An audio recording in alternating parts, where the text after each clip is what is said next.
Good morning, student. Today we are going to see a moving boundary method for finding the transport number of cation as well as anion. So this is the apparatus which are used in moving boundary method. The experimental arrangement consists of a glass tube fitted with two platinum electrodes. So this is your first platinum electrode, it is your second platinum electrode. If a transport number of A plus is to be determined, electrolyte AX and another electrolyte BX are selected such that X minus is a common ion and B plus has lower speed than A plus. So just see here, in our upper compartment we fill the solution of electrolyte AX and in our lower compartment we fill the solution of BX. BX is filled first and then AX is added slowly so that sharp boundary is formed at the junction. So when we fill this solution, the order of filling of solution is, first we have to fill solution BX in a lower compartment so it comes to the lower end. Then above solution BX we are going to fill up a solution of electrolyte AX so that there is a sharp boundary. Let's the boundary is initially B1.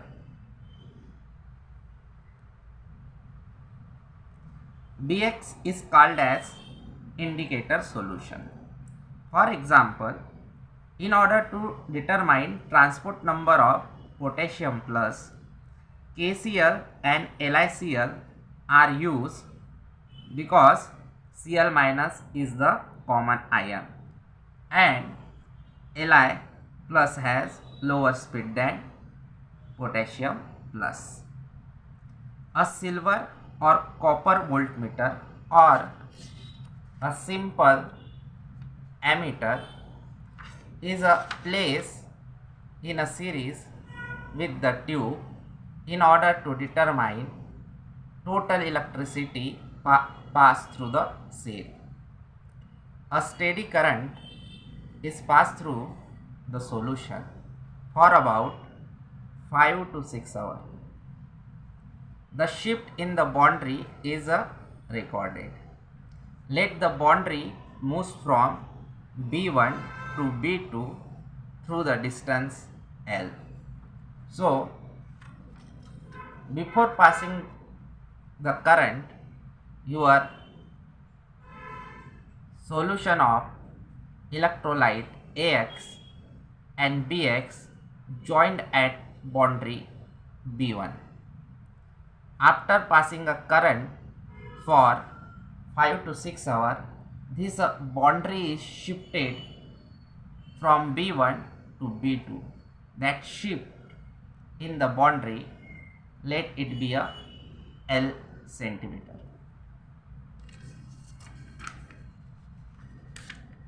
So now we are going to see the calculation part for moving boundary method.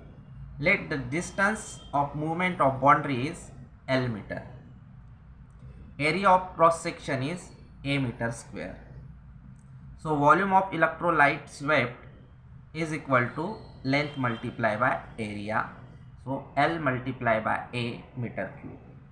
Let concentration of solution is C gram equivalent per meter cube. Amount of electrolyte in volume L multiplied by A is equal to L multiplied by A multiplied by C gram equivalent.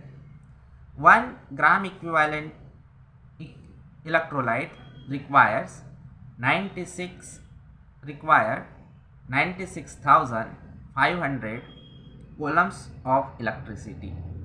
So that total electricity required for L multiply by A multiply by concentration is equal to L multiply by A multiply by C multiply by F. F stands for Faraday coulombs. Let the amount of electricity flowing through your this ammeter is Q.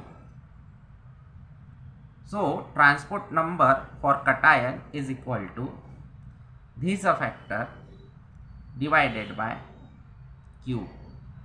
L multiply by A multiply by C multiply by Faraday divided by Q. Also, if I ampere of current passes through ammeter for time t second, then Q is equal to I multiply by T. So T plus can also equal to L multiply by A multiply by C multiply by F divided by IT. If a silver or copper voltmeter is used in place of ammeter and 1 Faraday electricity is passed through it, then equivalent weight Z gram of silver or copper is deposited. Let W is the weight of silver or copper deposited. Then transport number is given by T plus is equal to L multiply by A multiply by C multiply by equivalent weight divided by W, that is weight of silver or copper deposited. Now we are going to see factors affecting transport number. First factor is size of ion. Smaller is the size of ion, higher is velocity and higher is the transport number. Second is hydration. Higher is the hydration, larger is the effective size and smaller is the transport number value. Third factor is concentration. As the concentration increases, there is extremely small change in transport number.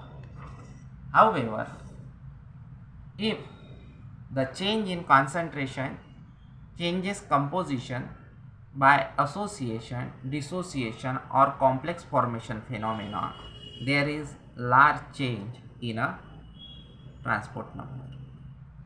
Fourth factor is counter ion. Transport number is the ratio of speed of ion to the sum of speed of both the ions, that is U divided by U plus V. Hence the transport number of any ion is affected by change in speed of opposite ion or speed. Next factor is temperature. As the temperature increases, transport number of both cation and anion approaches to equal value, that is 0.5. Hence, if the transport number of ion is greater than 0.5, it goes on decreasing with increase in temperature. If transport number of ion is smaller than 0.5, then it goes on increasing with increase in temperature. In our next class, we are going to see some numerical based on transport number, that is Hitrov's method, as well as on your moving boundary method. Thank you very much.